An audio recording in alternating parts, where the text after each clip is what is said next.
అయినప్పుడు కూడా ఆయన ఎంతో ప్రేమించేవాళ్ళు నన్ను. ఈ ప్రాంతంలో 2 రోజులు సువార్త సభలు పెట్టి మిమ్మల్ని నేను వాక్యం చెప్పించాలి అని 2016లో చక్కపల్లిలో మీటింగ్ జరుగుతుంటే, మరి మారు మనసు అనే అంశం గురించి చెప్తుంటే వచ్చి పరిచయం చేసుకుని, అయ్యా యవనస్తులు మీతో నేను 2 రోజులు మీటింగ్ పెట్టించాలని ముచ్చటపడి 2016లో నాకు పరిచయస్తులు సుదర్శనయ్య గారు. అప్పటి నుంచి కూడా ఆయన ఈ భూమి నుంచి పరలోకానికి వెళ్ళేదాకా నన్ను విడిచిపెట్టలేదండి ఆయన. దేవునికి స్తోత్రం చెప్తాం. అంత ప్రేమ ఆప్యాయతలు ఉన్నటువంటి దైవజనుడు. అందువలన మరి ఏలియా బాబు నన్ను పిలిచినప్పుడు నేను ఎంతో సంతోషిస్తానండి ఇక్కడ ఈ పరిచర్యలో. ఎందుకంటే తండ్రి గారు సుదర్శనం గారు మరి చేసినటువంటి పరిచర్య ఆగిపోకోకుండా, కొలాప్స్ అవ్వకోకుండా కంటిన్యూ అవడానికి దేవుడు మరి వారి కుమారులు ఎన్నుకోవడం చాలా సంతోషం అండి. ప్రియులారా, గత నెలలో మరి నాకు నా 2 కుమారులకి వైరల్ ఫీవర్స్ వచ్చినాయండి. ఒక కుమారుడు 9th క్లాస్ చదువుతున్నాడు, ఒక కుమారుడు 2nd క్లాస్ చదువుతున్నాడు. నాకు ముందులో వచ్చింది, తర్వాత వాళ్ళకి. వైరల్ ఫీవర్ అంటే ఏమీ వేరే ఇది కాదండి, ఒక కాలంతో పాటు వాతావరణంలో వచ్చిన మార్పులతో పాటు వచ్చి జ్వరాలు అవి. అయితే జ్వరం ఉన్నది ఒక్కరోజే కానీ దాని యొక్క ప్రభావం ఇప్పుడు కూడా పోలేదండి. నీరసం, మరి భయంకరమైనటువంటి వీక్నెస్ వచ్చింది. అందువలన బాబుని అడిగాను, అయ్యా కూర్చుని చెప్తాను, నుంచుని చెప్పలేనని చెప్తే సర్లేని ఏర్పాటు చేశారు. దేవునికి స్తోత్రం. మరి మీరు కూడా అన్యదా భావించవద్దండి, కూర్చుని మాట్లాడుతున్నానని. శరీరము బలహీనమే కానీ ఆత్మ సిద్ధం. దేవునికి స్తోత్రం. ఇది మా యొక్క తీర్మానాలండి. చచ్చిపోయేంత వరకు, మట్టిలో కలిసిపోయేంత వరకు ప్రభువుని ప్రకటిస్తూనే ఉండాలి.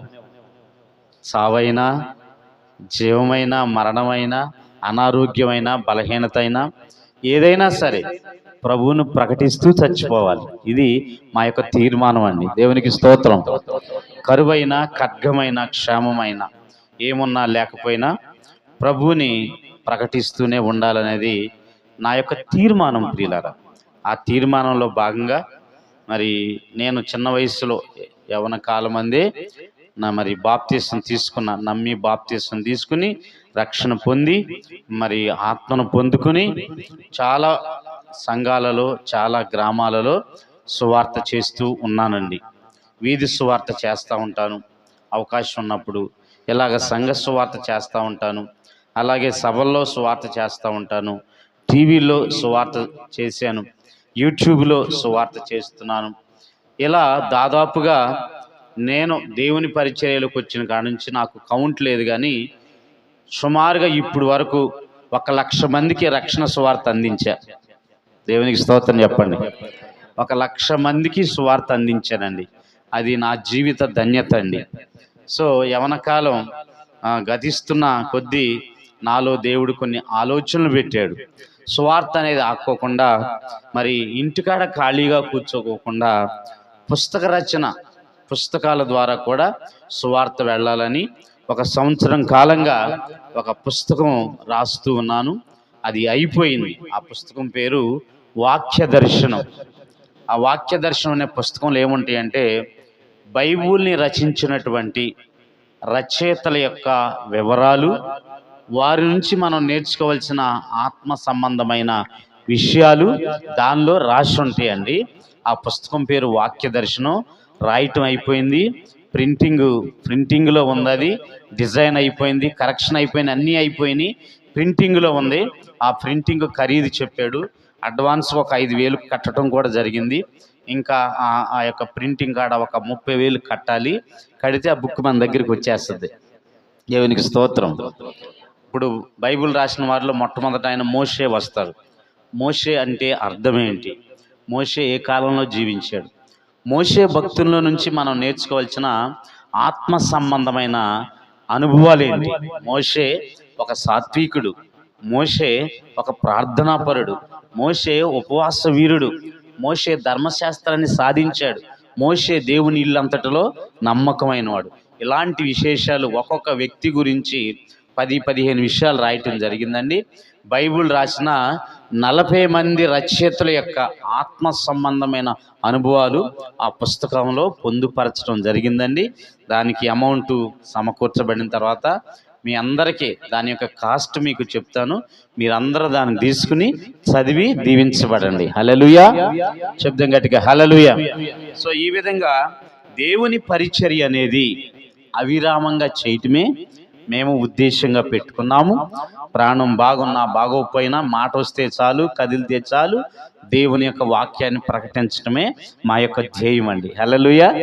సో ఈరోజు కూడా రాలేని పరిస్థితుల్లో మీ ముందుకు రావటం జరిగింది. ఎందుకంటే అన్నీ బాగున్నప్పుడు ఇటీవల దేవుని సన్నిధికి వెళ్ళినటువంటి గంటెల ప్రకాష్ గారు ఒక మాట అన్నారండి, ఆరోగ్యం బాగున్నప్పుడు సేవ చేస్తే గొప్ప కాదు, ఆరోగ్యం బాగున్నా బాగోపోయినా, పరిస్థితులు అనుకూలించినా అనుకూలించకపోయినా దేవుని సువార్త సేవ చేయటం గొప్ప. గట్టిగా స్తోత్రం చెప్పండి, హల్లెలూయా. నీ ఉంటే నాకు చాలు యేసయ్యా, నీ వెంటే నేను ఉంటా యేసయ్యా, నీ ఉంటే నాకు చాలు యేసయ్యా,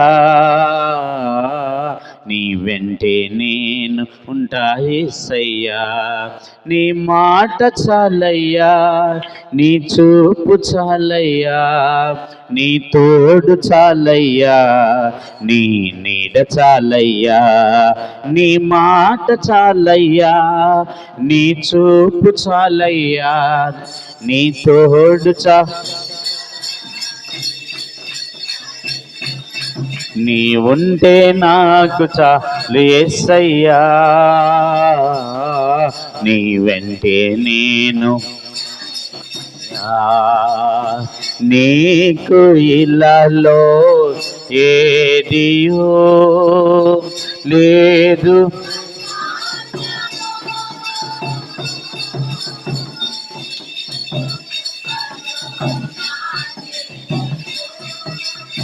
ఆదిల సమానము నీకు ఇలాలో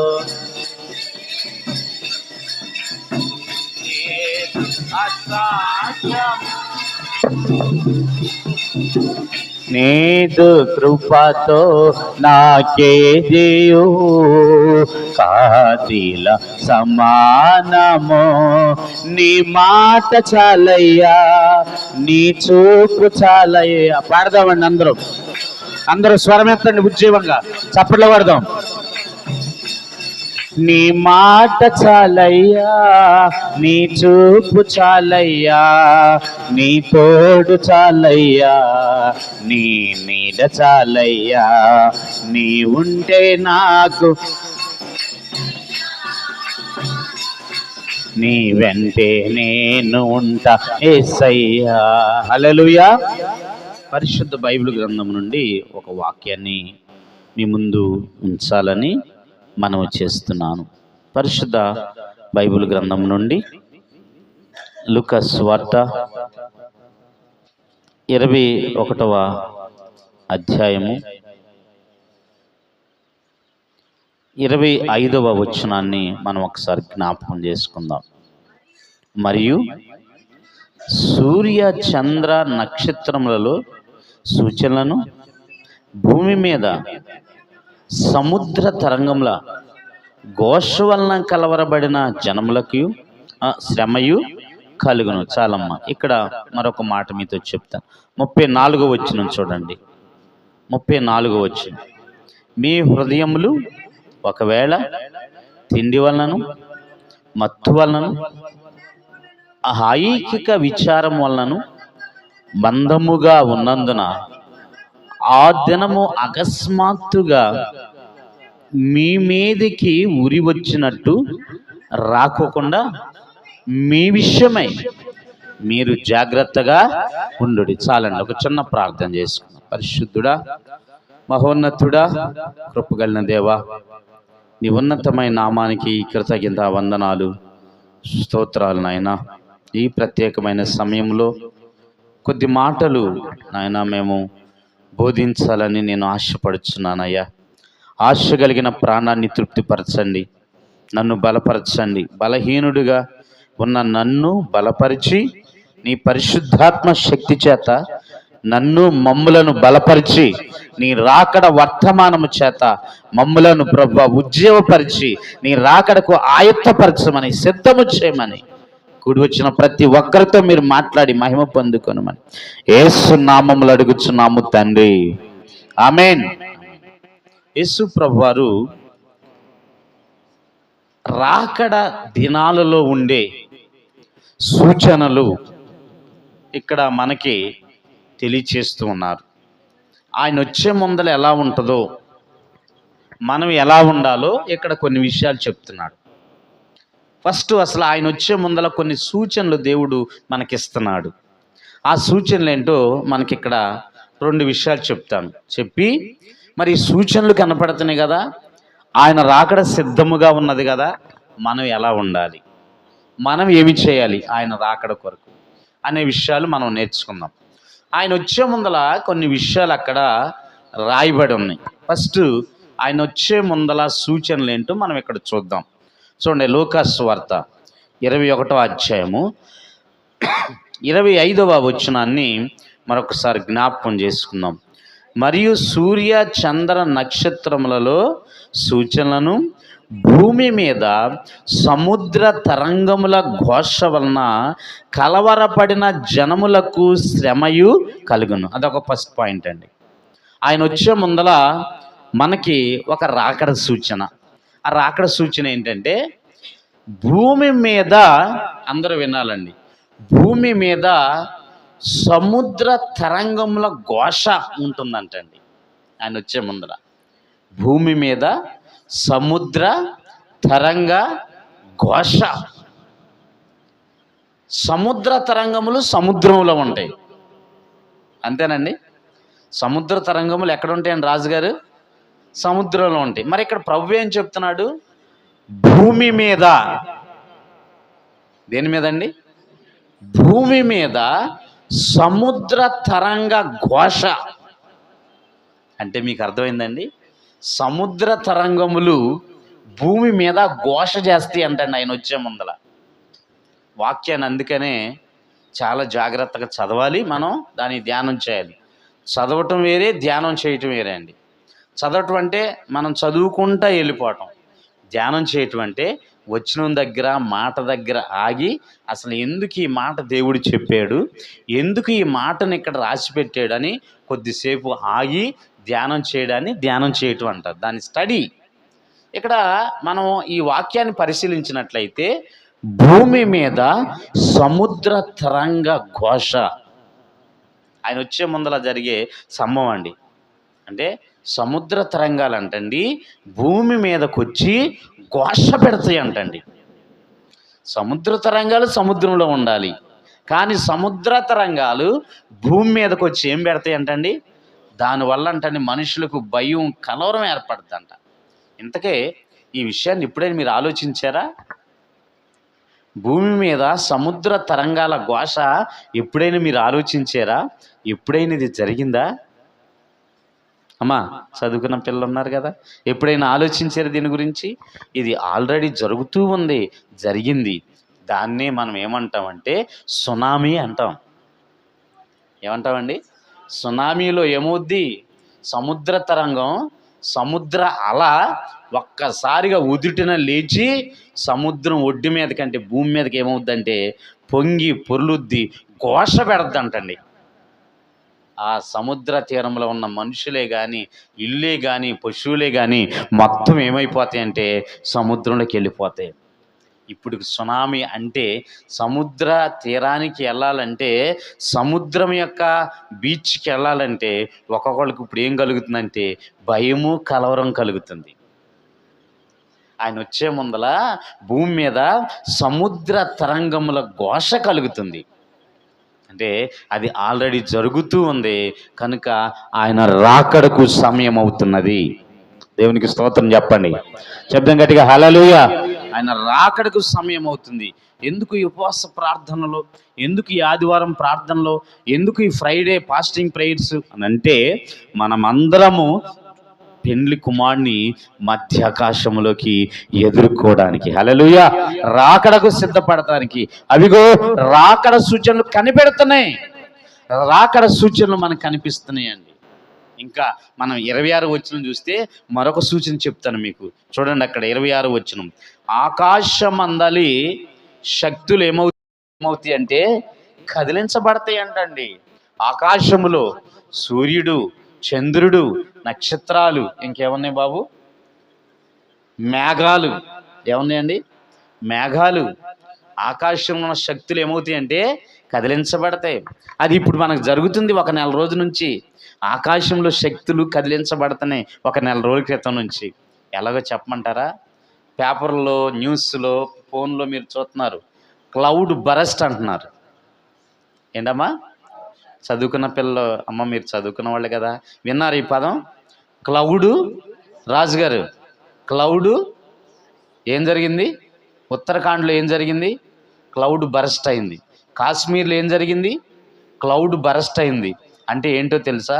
సహజంగా ఇప్పుడు వరకు మనం చూసింది ఏంటంటే, మేఘము చల్లబడి మేఘంలో ఉన్న నీరు ఒక్కొక్క డ్రాపు భూమి మీదకి వస్తుంది, దాన్ని ఏమంటారంటే వర్షం అంటారు.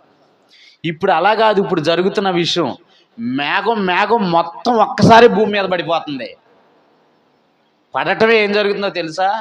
ఒక్కసారిగా వితిన్ సెకండ్లో వరద ఒక్కసారి ఉప్పొంగిపోతుందండి.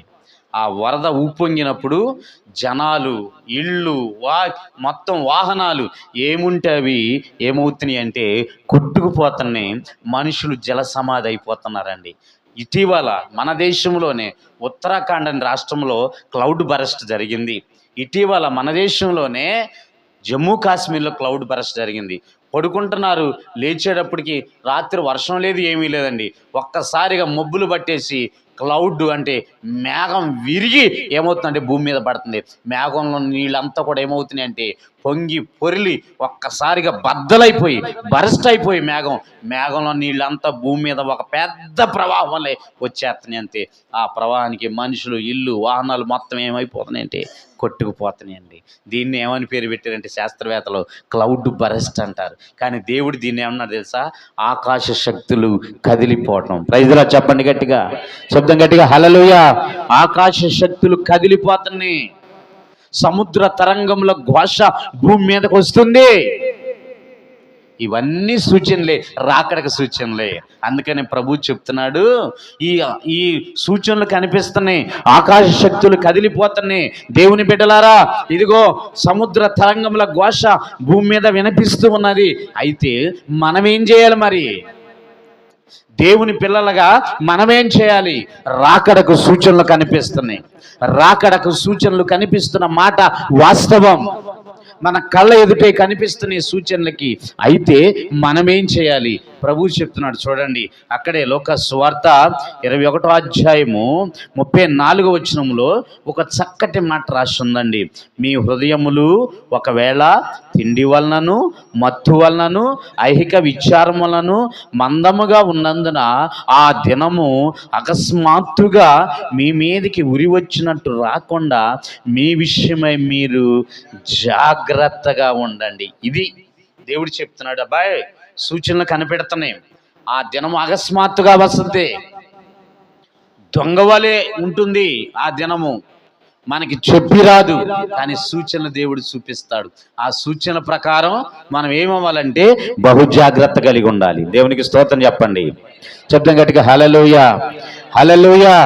యేసు రాజుగా వచ్చుచున్నాడు, భూలోకమంతా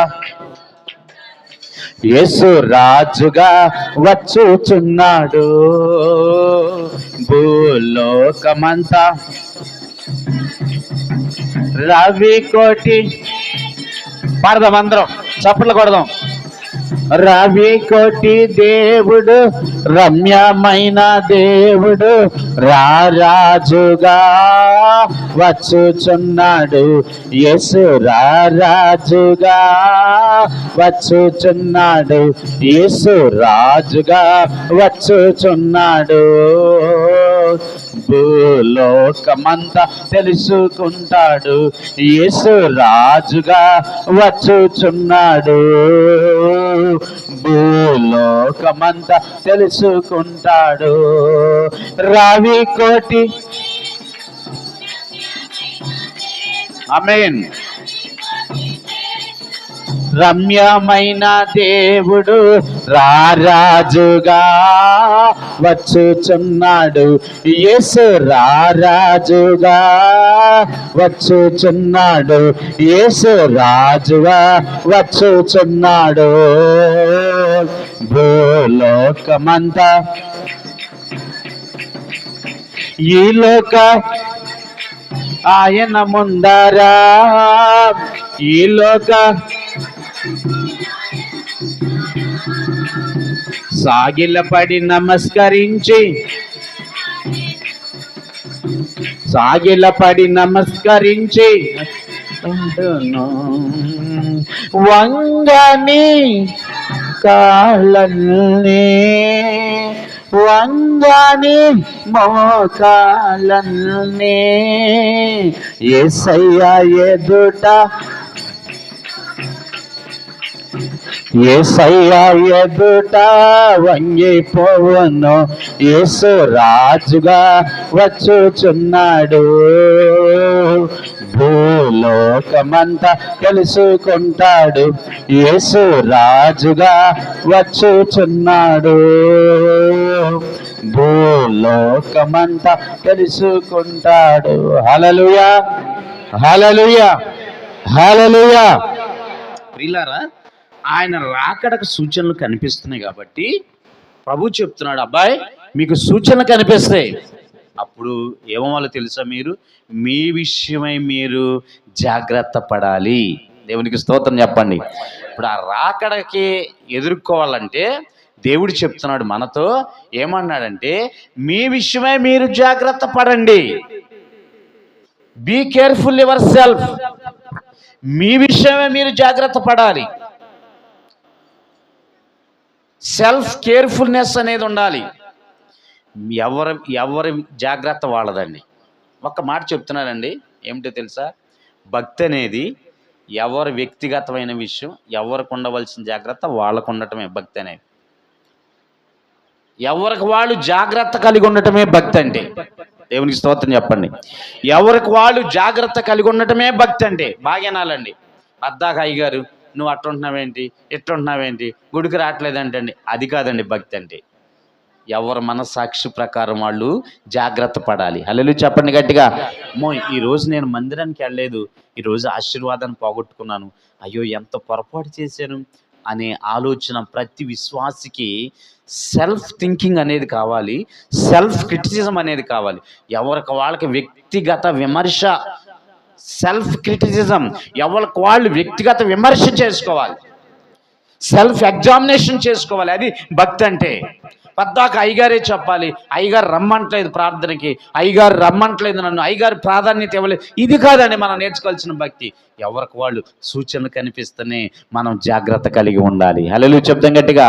నేను ఎక్కడైనా పడిపోతున్నానా, ఎక్కడైనా ప్రార్థనలో బలహీనం అవుతున్నానా, ఎక్కడైనా సంఘానికి దూరం అవుతున్నానా, ఎక్కడైనా సావుకునికి దూరం అవుతున్నానా, ఎక్కడైనా నేను అవిధేయతగా ప్రవర్తిస్తున్నానని ఎవరికి వాళ్ళు మనస్సాక్షి కలిగి సెల్ఫ్ కేర్నెస్తో ఉండి మీ భక్తిని మీ విషయమై జాగ్రత్త కలిగి కాపాడుకోవాలండి. హల్లెలూయా చెప్తాం గట్టిగా. ఎవరికి వాళ్ళు జాగ్రత్త కలిగి ఉండాలి. ఎవరి వ్యక్తిగత భక్తి వాళ్ళదే. ఒక మాట మీకు చెప్తానండి, నేను కావాలని బ్లేడ్ పెట్టి ఇక్కడ కోసుకున్నా, ఆ బాధ ఎవరు పడాలండి? అమ్మ చెప్పండి, సిస్టర్ చెప్పాలి, ఎవరు బాధపడాలి? నేనే. మీరు బాధపడలేదు చూస్తారు అంతే. భక్తి కూడా అంతే. భక్తి నువ్వు సరిగ్గా చేస్తే దాని ఆశీర్వాదం నీకే, భక్తి నువ్వు సరిగ్గా చేయకపోతే దాని శాపం కూడా అదే మీకే. అందుకని యేసు ప్రభు చెప్తున్నాడు, మీ విషయమై మీరు ఎలా ఉండాలి తెలుసా? జాగ్రత్త కలిగి ఉండాలండి. వాక్యం చెప్తుందండి, రాకడ సూచనలు కనిపిస్తున్నాయి. మీరు నేను ఎలా ఉండాలి తెలుసా? ఎవరి విషయమే వాళ్ళు జాగ్రత్త కలిగి ఉండాలి. దేవునికి స్తోత్రం చెప్పండి. నీ దేహం విషయమై నువ్వు ఎంత జాగ్రత్త పడతావు? ఉదయాన్నే లేస్తావు, బ్రష్ చేస్తావు, స్నానం చేస్తావు, ఉతికిన వస్త్రాలు ధరిస్తావు, మళ్ళా సాయంత్రం స్నానం. నీ దేహం విషయమై నీ దేహాన్ని పోషించుకోవడానికి 3 పూట్ల భోజనం, నీ దేహాన్ని పోషించుకోవడానికి వస్త్రాలు, నీ దేహాన్ని పోషించుకోవడానికి చక్కగా దుప్పట్లు, ఇవన్నీ కూడా నా జీవితంలో ఎంతో జాగ్రత్త పడతాం. భక్తి కూడా అంతే జాగ్రత్త కలిగి ఉండాలండి. హల్లెలూయా. మీ భక్తి విషయమై మీరు ఎలా ఉండాలి తెలుసా? జాగ్రత్త కలిగి ఉండాలి. చెప్పండి అమ్మా, మీ భక్తి విషయమై మీరు ఎలా ఏమై ఉండాలండి? జాగ్రత్త కలిగి ఉండాలి. ఎవరు జాగ్రత్త వాళ్ళదేనండి. ఎవడు పాపం చేస్తే వాడికే మరణం అండి. ఎవడు పరిశుద్ధతగా ఉంటే వాడికే జీవమండి. భక్తి అనేది సామూహికమైంది కాదు, భక్తి అనేది వ్యక్తిగతమైంది. ఆయన భక్తి ఆయనదే, నా భక్తి నాదే, మీ భక్తి మీదే, మీ జాగ్రత్త మీదే, నా జాగ్రత్త నాదే, వారి జాగ్రత్త వారిదే. హల్లెలూయా చెప్పండి గట్టిగా. ఎవరి భక్తి వాళ్ళదే. కాబట్టి దేవుడు చెప్తున్నాడు, రాకడక సూచనలు కనిపిస్తున్నాయి కనుక మీ విషయమై మీరు జాగ్రత్తగా ఉండండి. దేని విషయంలో జాగ్రత్తగా ఉండాలి మనం? ఒక విషయం చెప్తాను. యెహోషువ గ్రంథం 23వ అధ్యాయం. యెహోషువ గ్రంథం 23వ అధ్యాయం 11వ వచనాన్ని మనం జ్ఞాపకం చేసుకుందామండి. చదవండి అమ్మా. కాబట్టి మీరు బహుజాగ్రత్త పడి నీ దేవుడైన యెహోవాను, ఇదండి మొదటి జాగ్రత్త దేవుడు చెప్తున్నాడండి. ఏమన్నాడు తెలుసండి? రాకడ సమీపిస్తున్నది, రాకడకి సూచనలు కనిపిస్తున్నాయి అని చెప్తూ, ఆ దినము అకస్మాత్తుగా జరిగే ఒక ప్రక్రియ కాబట్టి మీరు ఎలా ఉండాలి తెలుసా? బహు జాగ్రత్తగా ఉండండి. మీ విషయమే మీరు ఏమవ్వాలంటే జాగ్రత్త పడండి. హల్లెలూయా చెప్పండి గట్టిగా, శబ్దం గట్టిగా. హల్లెలూయా. మీ విషయమై మీరు ఏం చేయాలండి? జాగ్రత్త పడాలి. ఎవరి విషయమై వాళ్ళు వ్యక్తిగతంగా, ఎవరి భక్తి వాళ్ళది. చెప్తున్నాను కదండి, పర్సనల్ డివోషన్, పర్సనల్గా వ్యక్తిగతంగా జాగ్రత్త అనేది కావాలండి. ఇప్పుడు ఇక్కడ వాక్యం చెప్తుంది, అబ్బాయి ఈ అంత్య దినాల్లో, అపాయకరమైన దినాల్లో అమ్మా మనం ఎలా ఉండాలి తెలుసా? మీరు దేవుణ్ణి ప్రేమించే విషయంలో బహు జాగ్రత్తగా ఉండాలి. ఫస్ట్ జాగ్రత్త చెప్తున్నాడు దేవుడు, ఫస్ట్ కాషన్ చెప్తున్నాడు దేవుడు, ఫస్ట్ హెచ్చరిక చెప్తున్నాడు. రాకడ దినాల్లో మనం ఉన్నాము, మీరున్నారు, నేనున్నాను, కనుక మీ విషయం మీరు జాగ్రత్త పడండి అని చెప్తూ, ఆ జాగ్రత్త ఏంటంటే ఫస్ట్ పాయింట్, మీరు దేవుణ్ణి ప్రేమించే విషయంలో మీరు ఎలా ఉండాలి తెలుసా? బహు జాగ్రత్తగా ఉండాలి. ప్రైజ్ లార్డ్ చెప్పండి గట్టిగా. హల్లెలూయా. ఎవరిని ప్రేమించే విషయంలోనండి అమ్మా? అందరు చెప్పట్లా, చాలా మంది ఉన్నాం ఇక్కడ. ఎవరిని ప్రేమించే విషయంలో జాగ్రత్తగా ఉండాలి మనం? అదండి, దేవుణ్ణి ప్రేమించే విషయంలో మనం ఎలా ఉండాలి తెలుసండి? జాగ్రత్తగా ఉండాలి. ఈ రాకడ దినాలలో మనము దేవుణ్ణి ప్రేమించే విషయంలో జాగ్రత్తగా ఉండాలంటండి. దేవుణ్ణి ప్రేమించే విషయంలో జాగ్రత్తగా ఉండాలండి. దేవుణ్ణి ప్రేమించుకోకుండా ఈ రోజున క్రైస్తవులు కూడా ఇహలోక సంబంధమైనటువంటి వస్తువులను, ఇహలోక సంబంధమైన ఆచారాలను, ఇహలోక సంబంధమైన పరిస్థితులను ప్రేమిస్తున్నారండి. ఒక్క చిన్న హెచ్చరిక చెప్తున్నానమ్మా మీ అందరికీ. దేవుణ్ణి ప్రేమించకోకుండా, దేవుని కంటే మనం ఏది ఎక్కువగా ప్రేమించినా అది దేవుని దృష్టిలో అదేంటో తెలుసండి? విగ్రహం. దేవుణ్ణి ప్రేమించుకోకుండా దేవుని కంటే ఎక్కువగా మనం దేనిని ప్రేమించినా అది దేవుని దృష్టికి ఏంటో తెలుసండి? విగ్రహం, విగ్రహారాధన. సహోదరి సహోదరులారా, ఒక్కసారి మీరు జ్ఞాపకం చేసుకోండి. అంత్య దినాల్లో క్రైస్తవులను లేదు, ఇతరమైన వ్యక్తులను లేదండి. అసలు దేవుని మీద ప్రేమ అనేది తగ్గిపోయి ద్వేషము పెరిగి మనుషుల మధ్య సమాధానం అనేది కొదువుగా ఉంది. తల్లిదండ్రుల మధ్య, తల్లిదండ్రులకు బిడ్డల మధ్య ఏమండి సమాధానం అనేది కొదువుగా ఉంది.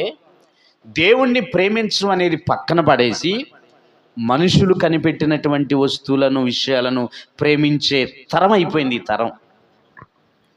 అంతేనండి. పూర్వకాలంలో ఏం చేసేవాళ్ళు అంటే, మా చిన్నప్పుడు మా చిన్నప్పుడు మీకు కూడా అవగాహన ఉంటుంది.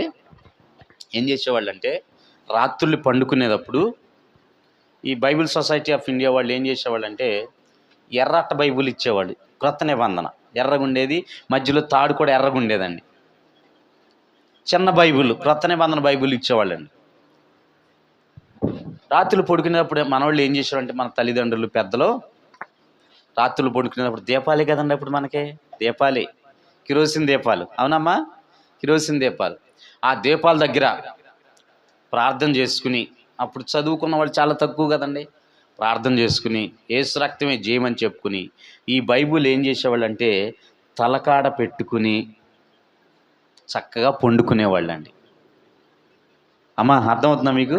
ఏం పెట్టుకునేవాళ్ళు అండి? తలకాడ బైబిల్ పెట్టుకునేవాళ్ళు. దేవునికి స్తోత్రం చెప్పండి. అంటే దాని అర్థం ఏంటి? దాని అర్థం ఏంటంటే, నేను దేవుని గ్రంథాన్ని ప్రేమిస్తున్నాను, అది నాకు చాలా ఇష్టమని తెలియజేస్తూ భయభక్తులతో ఆ బైబిల్ని తల దగ్గర పెట్టుకుని పడుకునేవాళ్ళు అండి. మరి ఇప్పుడు తరం ఏం పెట్టుకుంటున్నారమ్మా తలకాడ? మీరు చెప్పట్లా సరిగ్గా రాజుగారు. ఏమి తెలవదా? సెల్ ఫోన్లు పెట్టుకుని పడుకుంటున్నారు. తలకాడ ఏం పెట్టుకుంటున్నారండి? సెల్ ఫోన్ లేకపోతే ఒక 5 నిమిషాలు ఉండలేకపోతున్నామండి మనం. అంటే దీన్ని బట్టి మనం ఏం చేస్తున్నామో తెలుసండి, దేవుని కంటే ఎక్కువగా మనుషుడు కనిపెట్టిన వస్తువుల్ని ప్రేమిస్తున్నాం.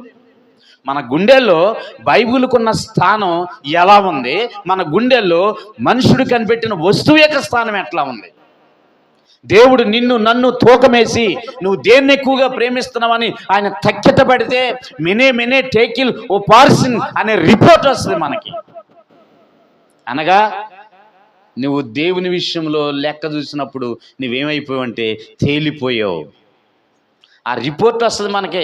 దేవుణ్ణి ప్రేమిస్తున్నావా, మనుషుడు కనిపెట్టిన వస్తువుల్ని ప్రేమిస్తున్నావా, నిన్ను చెడగొట్టేదాన్ని ప్రేమిస్తున్నావా, నీకు బాధ కలిగించే విషయాల్ని ప్రేమిస్తున్నావా అని దేవుడు లెక్క వేస్తే, దేవుడు చూస్తే మనం తేలిపోతాం. ఎందుకో తెలుసా? అంత్య దినాల్లో సాతాను చేస్తున్న ఒక భయంకరమైన కుయుక్తి అండి ఇది. మన మనసు దేవుని మీద లేకోకుండా, మన మనస్సు ఏమండి వాక్యం మీద లేకుండా, మన మనస్సు దేవుని పట్ల ఆసక్తి లేకుండా, మన మనస్సు నామకార్థంగా పనిచేసే విధంగా సాతానుడు ప్రయోగించినటువంటి వస్తువే ఈ యొక్క సెల్ ఫోన్ అండి.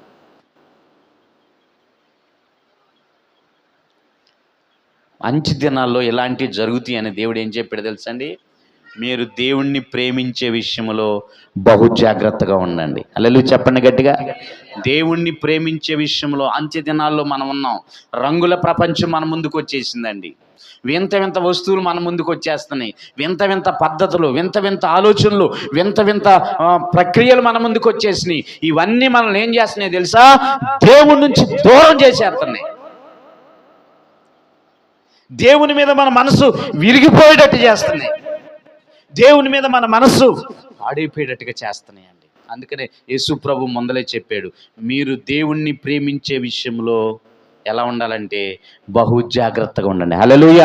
దేవుణ్ణి ప్రేమించకుండా మీ దగ్గరికి వస్తువులు వస్తాయి. దేవుణ్ణి ప్రేమించకుండా మీ దగ్గరికి ఏమండి మనుషుల సాంప్రదాయాలు వస్తాయి. దేవుణ్ణి ప్రేమించకుండా మీ దగ్గరికి సిరొస్తుంది. దేవుణ్ణి ప్రేమించకుండా మీ దగ్గరికి భయంకరమైనటువంటి ఈ లోక సంబంధమైన పద్ధతులు వస్తాయి, ఆస్తులు వస్తాయి, అంతస్తులు వస్తాయి, ఇదిగో వస్తువులు వస్తాయి, ఎన్నో వస్తాయి. ఎన్ని వచ్చినప్పుడు కూడా ముందల దేవుడు, తర్వాత ఏదైనా అనబడిన విశ్వాసి మాత్రమే దేవుణ్ణి ఎదుర్కోగలుగుతాడు. హల్లెలూయా చెప్పండి గట్టిగా. ఈ అంత్య దినాల్లో మనం నిలబడాలండి. తూర్పారపడుతుంది సాతాను, కొన్ని విషయాల్లో మనల్ని జల్లెడ పడుతుంది. సాతాను మనల్ని కొన్ని విషయాల్లో ఊపేస్తుంది. సాతానుడు కొన్ని విషయాల్లో మనల్ని జల్లెడ పడుతుంది. ఇలాంటి సమయంలో మనం ఏం చేయాలో తెలుసండి? దేవుణ్ణి ప్రేమించే వారిగా ఉండాలి. హల్లెలూయా చెప్తాం గట్టిగా, చెప్పండి గట్టిగా హల్లెలూయా. ఒక పక్కన తిండాశ, ఒక పక్కన నేత్రాశ, ఒక పక్కన శరీరాశ, ఒక పక్కన జీవపడమ్ము, ఒక పక్కన ఆస్తులు, ఒక పక్కన ఇదిగో వస్తువులు, ఇవన్నీ మనల్ని చుట్టుముట్టేసి ఎవరిని చూడనీయకుండా చేస్తున్నాయి అంటే దేవుణ్ణి చూడకుండా చేస్తున్నాయండి, దేవుణ్ణి ప్రేమించకుండా చేస్తున్నాయండి. దేవునికి స్తోత్రం కలుగును గాక. చెప్పండి గట్టిగా హల్లెలూయా. ఎన్ని ఉన్నా, ఎన్ని కలిగి ఉన్నా మన హృదయంలో స్థానం ఎవరికి ఇవ్వాలంటే దేవునికి ఇవ్వాలి. హల్లెలూయా చెప్పండి గట్టిగా. మీరు ఎవరిని సేవిస్తారో నాకు తెలియదు, కానీ నేనును నా ఇంటి వారును యెహోవాను మాత్రమే సేవిస్తాం. దేవునికి స్తోత్రం చెప్పండి. మీరు ఎవరిని ప్రేమిస్తారో, మీరు ఎవరిని సేవిస్తారో, మీరు దేన్ని ఇష్టపడతారో నాకు తెలియదు, కానీ నేనును నా ఇంటి వారును యెహోవాను మాత్రమే సేవిస్తాం. ఇది నా యొక్క గురి అని చెప్తున్నాడు యెహోషువ భక్తుడు. ఈనాడు కూడా ఈ యొక్క అంత్య దినాలలో మనం కూడా యెహోషువ లాంటి గురి కలిగి జీవించుదాము గాక. చెప్పండి గట్టిగా హల్లెలూయా. దేవుణ్ణి ప్రేమించే విషయంలో ఎక్కడ కూడా వెనకంజ వేయకూడదండి. ఎందుకంటే మానవుని యొక్క జ్ఞానం వెర్రితల్లేస్తుంది. ఎంతటి వెర్రితల్లంటే, ఇటీవల పేపర్లో ఒక విషయం చదివానండి. అదేంటో తెలుసా? స్త్రీ యొక్క తల్లి యొక్క గర్భంతో పని లేకోకుండా సైంటిస్టులు ఏం చేశారంటే ఒక పెద్ద ల్యాబ్ని సృష్టించారు, ల్యాబ్ కట్టారు.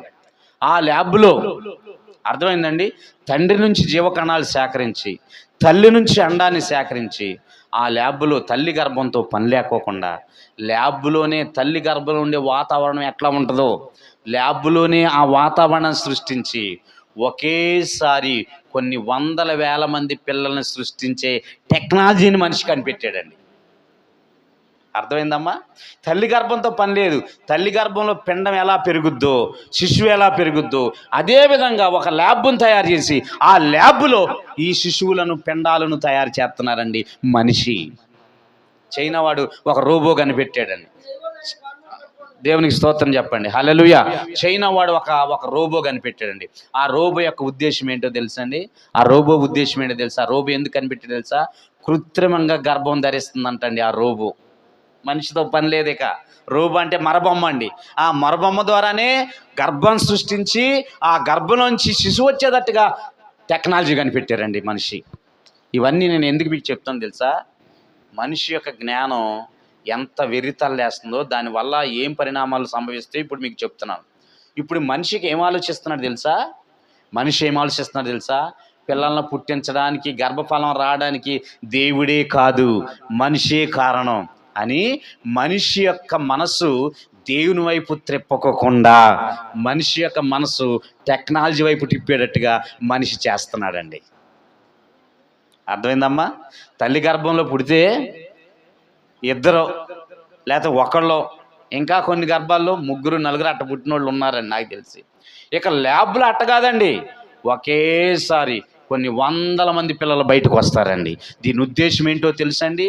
దీని ఉద్దేశం ఏంటంటే ఇక దేవుడు గొప్ప కాదు మనిషే గొప్ప అని మనిషి యొక్క టెక్నాలజీని పట్టి మనిషి మనసు దేవుని మీద నుంచి తొలగిపోతుందండి. ఇది ఏ దినాలు అనుకున్నారు? అంత్య దినాలు. దేవునికి స్తోత్రం చెప్పండి. ఈ దినాలు ఏ దినాలు అనుకున్నారు? అంత్య దినాలు. విపరీత బుద్ధులు, అధిక జ్ఞానం మనిషిలో ఎక్కువ అవుతుంది. ఇది కూడా రాకడకు ఒక సూచనే. మనిషి మనసు, మనిషి ఆలోచన దేవుని మీద లేకుండా, దేవుణ్ణి ప్రేమించకుండా, దేవునికి హృదయంలో స్థానం లేకుండా మనిషి మనసుని ఎటువైపు తిప్పేస్తున్నారంటే టెక్నాలజీ వైపు. మనిషి జ్ఞానం వైపు, మనిషి సృష్టించిన వస్తువుల వైపు ఏం చేస్తున్నారు తెలుసండి? మనుషులు త్రిప్పేస్తున్నారు. ఇక మనిషి యొక్క మనసు దేవుణ్ణి ప్రేమించుకోకుండా, ఇదిగోండి ఎలాంటి వస్తువుల్ని ప్రేమించే మనసు. మనిషి యొక్క మనసు ఇక దేవుని మీద లేకుండా అదిగోండి ఆ రోబోల మీద. మనిషి యొక్క మనసు దేవుని మీద లేకోకుండా అదిగో ఆ టెక్నాలజీ మీద. మనిషి మనసు ఏమైపోతుందంటే మారిపోతుంది, తిరిగిపోతుందండి. ఇలాంటి సమయంలో ఇదంతా వ్యర్థమే. దేవుడు నాకు కావాలి అనబడిన విశ్వాసి పరలోక రాజ్యానికి అర్హుడవుతాడు. హల్లెలూయా చెప్దాం గట్టిగా, చెప్దాం గట్టిగా హల్లెలూయా. మనుషులు కల్పించే పారంపర్య ఆచారములను మనం ఆచరించుకోకుండా మన మనస్సును జాగ్రత్త పరుచుకుని దేవుణ్ణి మాత్రమే ప్రేమించేవారిగా, దేవునికి మాత్రమే మనము ఫస్ట్ ప్రయారిటీ ఇచ్చులాగిన మన మనసును జాగ్రత్తగా ఉంచుకోవాలండి. ఇలాంటి ఎన్నో వస్తాయండి, ఇలాంటి ఎన్నో వస్తాయండి ప్రియులారా, ఇలాంటి ఎన్నో వస్తాయి. బైబిల్ వాక్యం చెప్తున్నవి ఒక మాట చెప్తున్నాను ప్రసంగిలు, ఏమని తెలుసా? ఇంతకు ముందున్నవే ఇప్పుడు మరలా వస్తున్నవి. ప్రసంగి చదవండి మీరు ఇంటికి వెళ్ళిన తర్వాత. ప్రసంగి గ్రంథాలు ఏమంటే తెలుసా? ఇంతకు ముందున్నవే ఇప్పుడు వస్తున్నవి, క్రొత్తవేమీ లేదు, వ్యర్థము సమస్తము కూడా వ్యర్థమే అని చెప్తూ ప్రసంగి గ్రంథకర్త ఆఖరిలో 12వ అధ్యాయంలో ఆఖరు వచ్చిన వాళ్ళు అంటాడు, ఇదంతా వ్యర్థమేనయ్యా, ఇంతకు ముందు ఉన్నాయి ఇప్పుడు వస్తున్నాయి, ఇప్పుడున్నాయి ఇంతకు ముందు వస్తున్నాయి, ఇదంతా వేస్ట్. కానీ ఒకటి గుర్తుపెట్టుకోండి, యెహోవా యందలి భయభక్తులు కలిగి ఉండటమే జీవితానికి అర్థం. దేవునికి స్తోత్రం చెప్పండి, చెప్పండి గట్టిగా హల్లెలూయా. యెహోవా యందు భయభక్తులు కలిగి ఉండటమే జీవితానికి ఒక అర్థం. ఇదే మానవ కోటికి విధి. మనస్సుతో ఆత్మతో దేవుణ్ణి ప్రేమించేవారు కావాలి ఈ అంచె దినాలలో. మనస్సుతో ఆత్మతో సత్యముతో దేవుణ్ణి ప్రేమించే విషయంలో బహు జాగ్రత్త కలిగి ఉన్నవాడు నిజమైన విశ్వాసి. దేవునికి స్తోత్రం కలుగును గాక. ఏమండి, మనిషి కల్పించిన అన్నీ కూడా మనం ఇష్టపడితే ఆఖరికి మన మనసు ఎవరి మీద నుంచి తొలగిపోద్దంటే దేవుని మీద నుంచి తొలగిపోద్దాం. కాదు, ఇవన్నీ దేవుడిచ్చినయే. హల్లెలూయా చెప్పండి గట్టిగా. ఇంకో మాట, ఇంకో జాగ్రత్త మీకు చెప్తానండి. అదేంటో తెలుసా? దేవుని మీద నుంచి మన మనసుని పాడు చేసేది ఏదైనా సరే అది వ్యర్థమే. మనం దాన్ని ప్రేమించకూడదు. అర్థమైందమ్మా? అది టీవీ కావచ్చు, నీకు అది సెల్ ఫోన్ కావచ్చు, ఇంకోటి కావచ్చు, నీ బంగారం నగలు ఏదైనా కావచ్చు. దేవుని దగ్గర నుంచి దూరం చేసేది ఏదైనా సరే అది మనం దూరంగా ఉండాలి. దేవునికి స్తోత్రం చెప్పండి. దాన్ని మనం దూరంగా పెట్టాలి.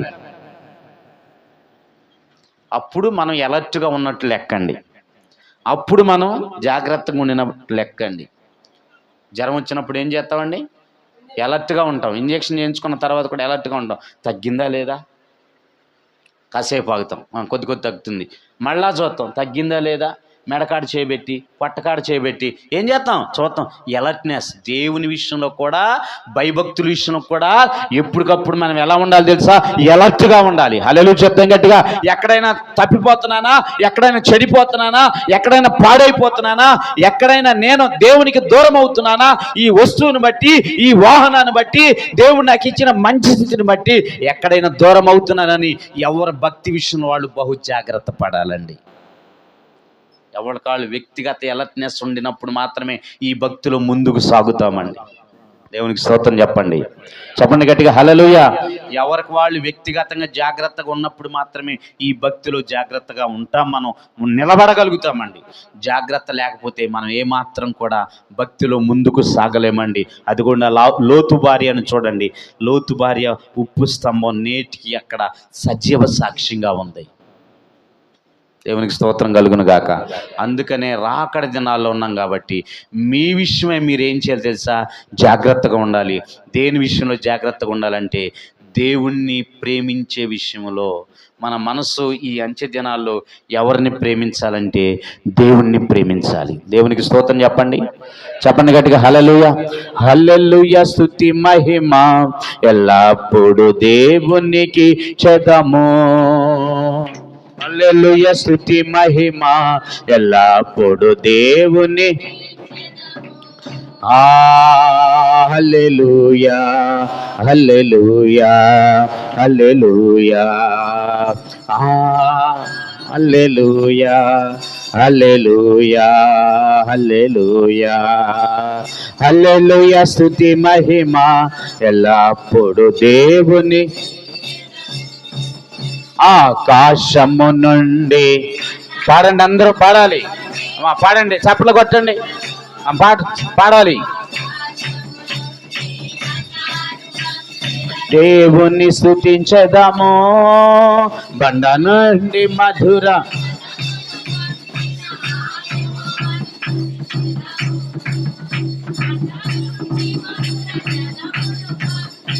ఆ యెహోవాను స్తుతించెదము. హల్లెలూయా.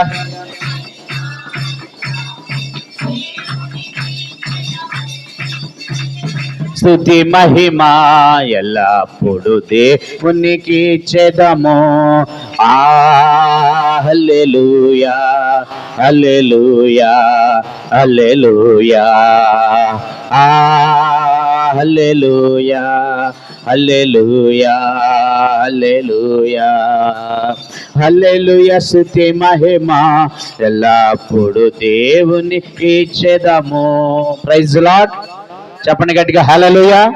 కనుక మనం ఏ విషయంలో జాగ్రత్తగా ఉండాలి అంటే, ఈ అంత్య దినాల్లో మన మనస్సు కేవలం దేవుణ్ణి మాత్రమే ప్రేమించే విషయంలో బహు జాగ్రత్తగా ఉండాలి. మామూలు జాగ్రత్త కదండి. మీరు బహు జాగ్రత్త కలిగి ఉండి మీరు ఎవరిని ప్రేమించాలంటే దేవుణ్ణి ప్రేమించాలి. హల్లెలూయా. ఈ అంత్య దినాల్లో మన మనస్సు వివిధ వస్తువులపై జారిపోతుంది. కనుక దేవుణ్ణి ప్రేమించే విషయంలో మీరు జాగ్రత్తగా ఉండాలి ఈ అంత్య దినాల్లో. రెండో విషయం చెప్తాను చూడండి. మార్కు సువార్తలోకి రండి. 13వ అధ్యాయము. మార్కు సువార్త 13వ అధ్యాయము 33వ వచనాన్ని కొంచెం బైబిల్ ఉన్నవాళ్ళు తీయండి. అందరూ జాగ్రత్త వినాలి. కొంతమంది నిద్రపోతున్నారు. అందరూ జాగ్రత్త వినాలి. మార్కు సువార్త 13వ అధ్యాయము 33వ వచనాన్ని ఒకసారి చూద్దామండి. మార్కు సువార్త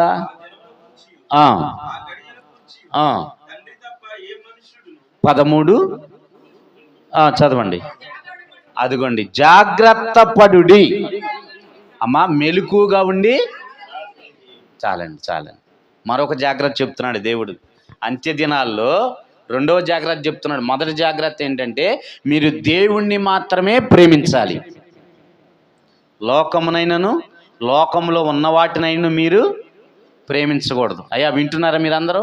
లోకమునైనను లోకంలో ఉన్న వాటినైనను ప్రేమించకూడదు. లోకములో ఏముంది? శరీరాశ ఉంది. లోకంలో ఏముంది? నేత్రాశ ఉంది. లోకంలో ఏముంది? జీవపు డంబం ఉంది. ఆ శరీరాశికి లోనై కదా సంసోను నాజీర్వతాన్ని కూడా పోగొట్టుకుంది, బలాన్ని పోగొట్టుకుంది. ఆ శరీరాశికి గురై కదా దావీదు బక్కబోరలుగా పడిపోయింది. ఆ నేత్రాశి గురించి కదా ఆకాను కొట్టబడింది. ఆ జీవపు డంబం గురించి కదా హేరోదు రాజు పురుగులు పడి చచ్చిపోయింది. హేరోదు రాజు తన పుట్టినరోజు సందర్భంగా మాట్లాడుతున్నాడు అంటండి. అక్కడ ఉన్న వాళ్ళు అంట, అమ్మో ఈ స్వరము దైవ స్వరమే కానీ మరొక స్వరము కాదన్నారంటండి. అంటే ఈయనేమనాలని, అయ్యా నేను దేవుణ్ణి కాదు బాబు, నన్ను అలా అనొద్దు, నేను మనిషినే అని చెప్పి తగ్గించుకోవాలండి. ఇతను ఏం మాట్లాడలేదండి. మాట్లాడకపోతే ఏం జరిగింది తెలుసా? అప్పటికప్పుడే దేవుని శిక్ష వచ్చి పురుగులు పడి చచ్చిపోయాడంటండి హేరోదు రాజు. జీవపు డంబం అంటున్నాడు నెబుకద్నెజరు రాజు దానియేలు గ్రంథంలో, నేను కాబట్టి ఇదిగో ఈ బబులోను పట్టణాన్ని కట్టాను, నేను కాబట్టి మహానగరాన్ని నిర్మించాను, నేను కాబట్టి ఈ యొక్క ఇదిగో బబులోను నగరంలో ఉన్న మంచి మంచి సౌకర్యాలను కల్పించాను, నేను కాబట్టి వేలాడే ఉద్యానవనాల్ని బబులోను సిటీలో కట్టించాను, ఏర్పాటు చేశాను, నేనే ఇదంతా చేసిందని తనకు తానుగా జీవపు డంబం మాటలతో ఏమయ్యాడంటే పొగుడుకున్నాడు. జీవపు డంబం అంటే ఏంటంటే పొగుడుకోవటం. తనకు తానుకు పొగుడుకోవటాన్ని ఏమంటారంటే జీవపు డంబం, సెల్ఫ్ బూస్ట్ అంటారండి. తనకు తానుగా నేనే ఈ బబులోను పట్టణాన్ని కట్టించింది, తనకు తానుగా నేనే ఈ హ్యాంగింగ్ గార్డెన్స్ని, వేలాడే ఉద్యానవనాల్ని నేనే చేసింది, నేనే గొప్పవాడిని అనుకున్నాడండి. ఏమైందండి నెబుకద్నెజరు పరిస్థితి? అమ్మా తల్లిగారు ఏమైందంటే గర్వించి గడ్డి మేసాడు. ఏం చేశాడమ్మా? గర్వించి ఎట్టే కూర్చున్నాడు. పశువు మనసు వచ్చేసింది అంటండి ఆయనకి. పశువు మనసు వచ్చేసి అందరూ మంత్రులు వాళ్ళందరూ ఈయన ముందు కూర్చున్నారు. ఏదో అడ్రస్ చేస్తున్నాడు మీటింగ్ని. చేస్తుంటే పశువు మనసు వచ్చేసిందంట. నేను ఎక్కడ కూర్చున్నానే సింహాసనం మీద అని బయటికి వెళ్ళిపోయి 2 కాళ్ళు 2 చేతులు కింద పెట్టి గేదె ఎక్కడ నడుతుందో అలా నడుచుకుంటూ వెళ్ళిపోతున్నాడు అంటాను. ఇదేంటి రాజుగారు ఇప్పుడు దాకా కుర్చీ మీద కూర్చున్నాడు, రాజుగారు నెబుకద్నెజరు రాజు ఇప్పుడు దాకా కుర్చీ మీద కూర్చున్నాడు, ఇదేంటి బయటికి వెళ్ళి 2 కాళ్ళు 2 చేతులు నడుతున్నాడు ఏంటని వీళ్ళందరూ విచిత్రంగా చూస్తున్నారు అంటాను. విచిత్రంగా చూస్తుంటే ఈయన 2 కాళ్ళతో 2 చేతులతో నడుచుకుంటూ మైదానానికి వెళ్ళిపోయాడు అంటాడు. వెళ్ళిపోతే జనాలు అక్కడికి వెళ్ళారంట. ఏంటి రాజుగారు అంటే ఎట్లా చేస్తున్నాడు ఏంటని అని అక్కడికి వెళ్తే అక్కడ అంటాను పశువులతో పాటు ఏం తింటున్నాడంటే గడ్డి తింటున్నాడు అంటాడు. ఇదేంటారా గడ్డి తింటున్నాడు ఏంటని చూస్తే ఆ చెరువులో ఉన్న మంచినీళ్ళు కూడా ఎర్ర నీళ్ళు కూడా గేదెలతో పాటు తాగేస్తున్నాడు అంటాడు. ఏ మనసు వచ్చిందండి? ఏ మనసు వచ్చిందమ్మా? పశువు మనసు వచ్చింది. ఎందుకో తెలుసా? తనకు తానుగా పొగుడుకున్నాడు. లోకంలో ఉన్నదంతా ఏమనుకున్నారు? శరీరాశ. లోకంలో ఉన్నదంతా ఏమనుకున్నారు? నేత్రాశ. లోకంలో ఉన్నదంతా ఏమనుకున్నారు? జీవపు డంబం. వీటిని మనం ప్రేమించకూడదు. మనం ఎవరిని ప్రేమించాలంటే దేవుణ్ణి మాత్రమే ప్రేమించాలి. హల్లెలూయా చెప్పండి గట్టిగా, శబ్దం గట్టిగా హల్లెలూయా. అందరూ బిగ్గరగా చెప్పండి హల్లెలూయా, హల్లెలూయా, హల్లెలూయా. నడిపిస్తాడు నా దేవుడు, శ్రమలోనైనా నన్ను విడువాడు. నడిపిస్తాడు నా దేవుడు, శ్రమలో అడుగులు తడబడిన అలసట పైబడిన, అడుగులు తడబడిన అలసట పైబడిన, చేయి పట్టి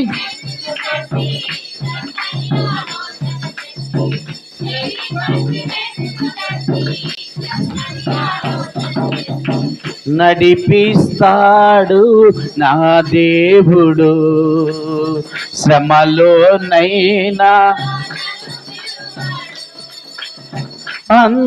అంధకారమే దారి మూసిన, నిందలే నన్ను కృంగదీసిన, అంధకారమే దారి మూసిన, నింద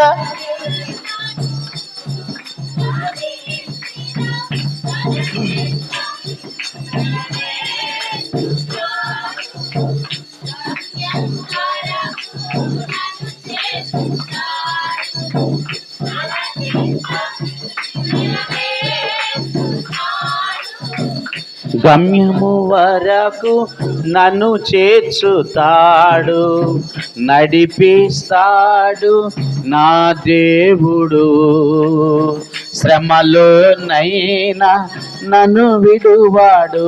హల్లెలూయా. ఎవరిని ప్రేమించాలమ్మా మనం? చెప్పాలమ్మా, అందరు చెప్పాలి. ఎవరిని ప్రేమించాలి తల్లి? దేవుణ్ణి ప్రేమించాలి. ఆహా, అలాగా. ఒక ఆయనకి ఎట్టాగే 100 సంవత్సరాల వయసులో ఒక పండంటి మగబిడ్డ పుట్టాడండి. అర్థమైందండి? 100 సంవత్సరాల వయసులో లేక లేక లేక లేక లేక వెరీ గుడ్, దేవునికి స్తోత్రం. నువ్వు ఆన్సర్ చెప్తావని ఎదురు చూస్తున్నా నేను. దేవునికి స్తోత్రం కలిగిన గాక. అబ్రహాంకి 100 సంవత్సరాల వయసులో పండంటి మగబిడ్డ పుట్టాడండి. అసలు 100 సంవత్సరాల వయసులో దేవుడు నాకు బిడ్డనిచ్చాడు, నా నోటి నిండా నవ్విచ్చాడని ఆయన పేరంటండి నవ్వు అని పేరు పెట్టాడంట. ఇస్సాకు అంటే అర్థం ఏంటంటే నవ్వు అని అర్థం అండి. నా నోటి నిండా నవ్వించాడని నవ్వు అని పేరు పెట్టాడంట. అబ్రహాం అంటండి రోజు లేవటం, ఇస్సాకుని ముద్దులు పెట్టుకోవటం, ఇస్సాకుని చక్కగా ఎత్తుకోవటం, ముద్దాటం ఇవన్నీ చేస్తున్నాడు అంటండి. దేవుడికి అంట ఒక ఆలోచన, అసలు నన్ను ప్రేమిస్తున్నాడా ఇస్సాకుని ప్రేమిస్తున్నాడా అని. ఈ సంగతులు అయిన తర్వాత అబ్రహాముని యెహోవా దేవుడు అంటండి పరిశోధించాడంట. పరిశోధించి ఏమన్నాడంటే, అబ్రహామా అన్నాడు, అయ్యా చెప్పండి దేవా, నీవు ప్రేమిస్తున్న ఇస్సాకున్నాడే, ఆ ఇస్సాకుని మొరియా దేశం తీసుకెళ్ళి బలివయ్యా అన్నాడు. అక్కడ ఏమన్నాడు తెలుసా దేవుడు? ఒకసారి ఆదికాండంలోకి రండి బాబు, 22 అధ్యాయంలోకి రండి, మొదటి వచ్చిన నుంచి చదవండి. దేవుడే స్వయంగా మాట్లాడుతున్నాడు అక్కడ. బైబిల్ ఉంటే బాగుంటుంది నీకు కూడా బాబాయ్. It is need for you. Okay, ఆదికాండం 22 అధ్యాయం మొదటి వచ్చిన చదవండి బాబు. అదిగోండి, ఆ సంగతులు జరిగిన తర్వాత దేవుడు అబ్రహాముని పరిశోధించాడు. అమ్మ జాగ్రత్తగా వినాలి మీరందరూ. ఎట్లనగా ఆయన అబ్రహామా అని పిలవగా అతడు చిత్తం ప్రభు అన్నాడు. అప్పుడు ఆయన నీకు ఒక్కడై ఉన్న నీ కుమారుని, అదిగోండి అనగా చాలు చాలు బాబు చాలు, అనగా నీవు ప్రేమించు. అబ్రహాం ఇస్సాకుని ఏం చేస్తున్నాడయ్యా? ప్రేమిస్తున్నాడు. అసలు ఏంటి? నేను బిడ్డనే ఒక ముందు అబ్రహాము దేవుడు దేవుడు సర్వశక్తి గల దేవుడు అని నాతో మాట్లాడుతున్నాడు అనుకున్నాను. ఇస్సాకు వచ్చాడు, అతను కూడా ప్రేమిస్తున్నాడు. అసలు ఇతను ఏంటి అనేది పరిశోధించడం మొదలెసినంట. అక్కడ అంటూ ఏమంటున్నాడంటే, నేను చూపించు మొరియా దేశం మీదకి వెళ్ళి బలివయ్యా అన్నాడు. సింపుల్గా ఉంది ఇది మనం చదవడానికి, అర్థమైందండి? సింపుల్గా ఉంది. సపోజ్ నాకే క్రొత్త బైక్ ఉందండి, కొత్త బైక్ ఉందనుకోండి, మీ మీద కాదు నా మీద చెప్తున్నాను. అప్పుడు దేవుడు మాట్లాడాయా ఏలియా బాబుకి, అది బాబురావుకి బండి లేదు, నువ్వు తీసుకెళ్ళి ఆ బండి ఇచ్చేయ అని అన్నాడు అనుకోండి. పాపం బండి లేక ఈరోజు చాలా ఇబ్బంది పడ్డాడంటండి బాబురావు. అర్థమైందండి? బండి లేదయ్యా ఆయనకి, నువ్వు కొత్త బండి కొనుక్కున్నావు కదా, నీకు మళ్ళీ ఎత్తా కానీ నీవు ఆ బండి తీసుకెళ్ళి బాబుకి ఇచ్చేసేయండి అన్నాడు అనుకో దేవుడు అండ్ రాజుగారు. అప్పుడు బయటపడద్ది మన సంగతి ఏంటో. తుప్పు దూలి మొత్తం రాలిపోద్ది ఆ మాటకే. ఇక తిరుగుబాటు చేస్తాం, సనుక్కుంటాం, గొనుక్కుంటాం. ఎప్పుడో ప్రార్థన చేయంగా నాకు ఒక బైక్ ఇచ్చాడు, మళ్ళీ ఇచ్చిన వెంటనే మళ్ళీ ఎవరికి ఇచ్చామన్నాడు, బాబురావుకి ఇచ్చామన్నాడు. ఇది ఎక్కడ న్యాయం అయ్యని మనలో ఉన్న హృదయ తలంపులు, సనుగులాట, సంశయాలు మొత్తం బయటకు వచ్చేస్తాయండి. కానీ అబ్రహాం సంగతి ఏం జరిగింది తెలుసండి? అబ్రహాము విశ్వాసులకు తండ్రి ఎందుకు అయ్యాడు, ఇక్కడే మన కీ పాయింట్ ఉంటుందండి. అబ్రహాం అంటండి ఉదయాన్నే లేచి, అమ్మా అబ్రహాము దేవుణ్ణి ప్రేమిస్తున్నాడో లేదో ఆ సత్యాన్ని మీకు వివరిస్తున్నానండి. అసలు ఉదయాన్నే లేచి ఫస్ట్ కట్టెలను సిద్ధం చేశాడు. దేన్ని సిద్ధం చేశాడు తల్లి? కట్టె అంటే రెడీ ఫర్ సాక్రిఫికేషన్. ఇక దేవుణ్ణి ప్రేమిస్తున్నానని చెప్పడానికి ఆయన మాటల్లో కాదు, ఇక క్రియల్లో చూపించడం మొదలేశాడు. ఆ రాత్రి దేవుని స్వరం వినపడింది, తెల్లారే లేచాడండి. అబ్రహాముకి 100 సంవత్సరాలండి. ఎన్ని సంవత్సరాలు రాజుగారు? 100 సంవత్సరాల వయసులో అబ్రహాము ఉదయాన్నే లేచి కట్టెలను సిద్ధం చేశాడు. అంటే గొడ్డలు పట్టుకుని ఏం చేసి తెలుసండి, పుల్లలు పగలేశాడు. ఒకే సైజులో వాటిని పగలేసి మోపులు కట్టాడండి ఫస్ట్. రెండోది అబ్రహాం చేసిన పని, గాడిదలను సిద్ధం చేశాడు. అంటే దాని అర్థం ఏంటో తెలుసా? గాడిదలకు మేత తెచ్చి వేసి నీళ్లు పెట్టి మనం మొరియా పర్వతం ఎక్కాలే అని వాటిని కూడా సిద్ధం చేశాడు. కట్టెలను సిద్ధం చేశాడు, గాడిదలను సిద్ధం చేశాడు, పనివారిని సిద్ధం చేశాడు, తను సిద్ధపడ్డాడు, ఇస్సాకును సిద్ధం చేశాడు అంటండి. దేవునికి స్తోత్రం కలుగును గాక. ఇది దేవుణ్ణి ప్రేమిస్తున్నాడో లేదనే సంగతి ఎక్కడే కనిపెట్టేశాడు దేవుడు. అవునండి. రేపు పొద్దున్న నువ్వు వెళ్ళి ఆయనకు బైక్ ఇవ్వమని రాత్రి దేవుడు నాకు చెప్పాడు అనుకోండి, పొద్దున్నే లెగుతాను నేను. రాజుగారు పొద్దున్న లెగుతానా, అమ్మా ఇదేంటి రాత్రి దేవుడు ఎట్ట చెప్పాడని లెగను, బ్రష్ అయ్యను, మొహం కడుక్కోను. మరి అబ్రహాం ఏం చేసి తెలుసా? ఉదయాన్నే లేచి కట్టెలను సిద్ధం చేసి, పనివారిని సిద్ధం చేసి, గాడిదలను సిద్ధం చేసి, తను సిద్ధపడి, ఏమండి ఇస్సాకును సిద్ధం చేసి, మొరియా పర్వతం అంటండి సూదిగా ఉందంట, అక్కడికంటండి ఇస్సాకు అబ్రహాము కలిసి వెళ్ళారంటండి. దేవునికి స్తోత్రం చెప్పండి. ఆల్రెడీ అబ్రహాము దేవుణ్ణి ప్రేమించని చెప్పడానికి హృదయంలో ఇస్సాకుని బలిచ్చేసాడండి ఆయన. 22 అధ్యాయంలో వచ్చిన మీకు తెలిసి, మీరు అక్కడ చదివి 8 నుంచి 12 చదివితే, అబ్రహామా ఆగు, నీ ఒక్కగాని కొడుకైన ఒక్కడే కొడుకైన నీ ఇస్సాకుని నాకు బలివ్వడానికి నువ్వు వెను తిరగలేదు కాబట్టి, ఇందును బట్టి నాకేమర్థమైంది తెలుసా? నీవు దేవుడంటే భయపడుతున్న వ్యక్తివి. హల్లెలూయా. నీవు దేవుడంటే ప్రేమిస్తున్న వ్యక్తివి, నీవు దేవుని మాటకు వణుకుతున్న వ్యక్తివి అని దేవుడు స్టేట్మెంట్ ఇచ్చి, ఆ ఇస్సాకును బలివ్వకు, అక్కడ పొట్టేలు ఉంది సిద్ధం చేయబడిన దాన్ని బలివు. అమ్మా దేవుడు అడుగుతున్నాడు ఈ రోజున, దేవుణ్ణి ప్రేమిస్తున్నావా? నీ ఇంటిని ప్రేమిస్తున్నావా? దేవుణ్ణి ప్రేమిస్తున్నావా? నీ పొలాన్ని ప్రేమిస్తున్నావా? దేవుణ్ణి ప్రేమిస్తున్నావా? దేవుని కంటే ఎక్కువగా నీ బిడ్డను ప్రేమిస్తున్నావా? ఈ అంచె దినాల్లో మనం ఉన్నాం. దేవుణ్ణి ప్రేమించాలి, ప్రేమించిన తర్వాత కుటుంబాన్ని కూడా ప్రేమించుకోవాలి. హల్లెలూయా చెప్పండి గట్టిగా. ఎవరు ముందర ఉండాలంటే మనకి దేవుడు ఉండాలి, తర్వాత నీకు కలిగినవన్నీ ఉండాలండి. హల్లెలూయా చెప్పండి గట్టిగా హల్లెలూయా. ఫస్ట్ దేవుణ్ణి ప్రేమించాలి అంచె దినాల్లో. రెండోది ఇక్కడ అంటున్నాడు, కొన్ని విషయంలో జాగ్రత్త పడండి. ఆ రెండో విషయం ఏంటో తెలుసండి, మీరు జాగ్రత్త పడుడి, మెలకువగలిగి మీరు ఏం చేయాలంటే ప్రార్థన చేయండి. ప్రార్థన విషయంలో జాగ్రత్తగా ఉండాలి మనం. ఈ మాట చెప్పి నేను ముగించేస్తానండి.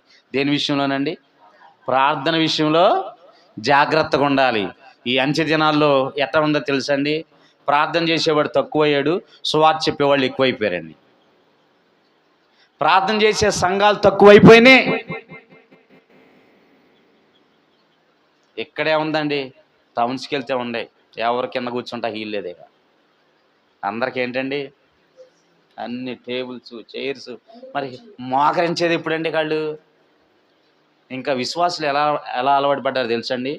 టీవీలో వాక్యం వస్తుంది, ఆ వాక్యం చెప్పిన తర్వాత కింద స్క్రీన్ మీద ఫోన్ నెంబర్లు వస్తాయి. మీ ప్రార్థన అవసరతలకి ఈ క్రింది ఫోన్ నెంబర్లు సంప్రదించండి అంటారు. మీరేం చేస్తారు తెలుసా? సింపుల్ చిట్కా కదా, ఫోన్ నెంబర్ టకటక వేసుకుంటారండి. వేసుకుని ఫోన్ తీసి, అంతా ఫోనేగా, ఫోన్ చేసి, అయ్యా మా పిల్లోడికి కొంచెం తలనొప్పి ఉందయ్యా, ప్రార్థన చేయండి అయ్యా. వాళ్ళు ఏం చేస్తారు? ప్రార్థన చేస్తారండి. తర్వాత మీరు ఏం చేస్తారు తెలుసా? ఆ ఫోన్ అక్కడ పడేసి టీవీ చూసి సమయాన్ని అంతా పాడు చేసుకుని ఇక పండుకునేటప్పుడు ఏం చేస్తారు తెలుసా? తండ్రి యేసుని ఆయన కాపాడు ప్రభు అని డామును పడిపోతారు. వ్యక్తిగత ప్రార్థన లేదమ్మా మనుషులకి. ప్రార్థనలో సోమరులు అయిపోతున్నారు, ప్రార్థనలో లేజినెస్ అయిపోతుంది, ప్రార్థన శక్తి తగ్గిపోతుంది సంఘాల్లో, ప్రార్థన శక్తి తగ్గిపోతుంది విశ్వాసుల్లో, మోకరించి విజ్ఞాపన చేసే వాళ్ళు తక్కువైపోతున్నారండి. ఇది అంత్య దినాల యొక్క సూచన. విశ్వాసుల్లో ప్రార్థన ఉన్నట్ల, దైవ సేవకుల్లో ప్రార్థన ఉన్నట్ల. అయ్యా మోకరించి ప్రార్థన చేద్దాం రమ్మంటే, ఒక గంట సేపు చేద్దామంటే ఆ గంట సేపు నాన్న ఆపసాపాలు పడిపోతున్నారు మా సేవకులు. అయ్యా వాక్యం చెప్పమంటే గంటన్నర చెప్తున్నారండి. ప్రసంగాలు బాగానే చెప్తున్నారండి, ప్రార్థన చేయటం తక్కువైపోతుందండి. కానీ అంత్య దినాలు అంటండి, విశ్వాసులైనా సేవకులైనా అమ్మ మనం అందరం వాడు గుర్తుపెట్టుకోవాలి. ఎవడైతే ప్రార్థన పరుడుగా ఉంటాడో వాడు శోధన నుంచి ఏమవుతాడంటే తప్పించబడతాడు. హల్లెలూయా చెప్పండి గట్టిగా. శోధన నుంచి తప్పించబడతాడు, సాతాను ఉరుల నుండి తప్పించబడతాడు, సైతాను సంబంధమైన వలల నుంచి తప్పించబడతాడు, దేవుని రాకడలో ఎత్తబడతాడు. దేవునికి స్తోత్రం కలుగును గాక. అమ్మా ప్రార్థన శక్తి కలిగి ఉన్నదా? దేవుడు అంటున్నాడు, అంత్య దినాల్లో ఉన్న మీరందరూ జాగ్రత్త ఉండండి. దేని విషయంలో తెలుసా? ప్రార్థన విషయంలో. మీరందరూ మెలకువగలిగి ఏం చేయాలి తెలుసా? ప్రార్థన చేయాలి, ప్రార్థన చేయాలి మెలకువగలిగి. ప్రార్థన లేని జీవితం అది నీరు లేని చెరువు లాంటిదండి. యోనాతో వాడనాయకుడు ఏమంటున్నాడండి? యోనా గ్రంథం 1వ అధ్యాయం 5వ వచనం ఏమంటాడు చూడండి. 5-6 వచనాల్లో, యోనా గ్రంథం 1వ అధ్యాయం 5-6 వచనాల్లో తీయాలండి, బైబిల్ తీయాలి, కాసేపు వాక్యం వినాలి మీరు. హల్లెలూయా చెప్పండి గట్టిగా. హల్లెలూయా. చదువునానా. భయపడి ప్రతి వాడును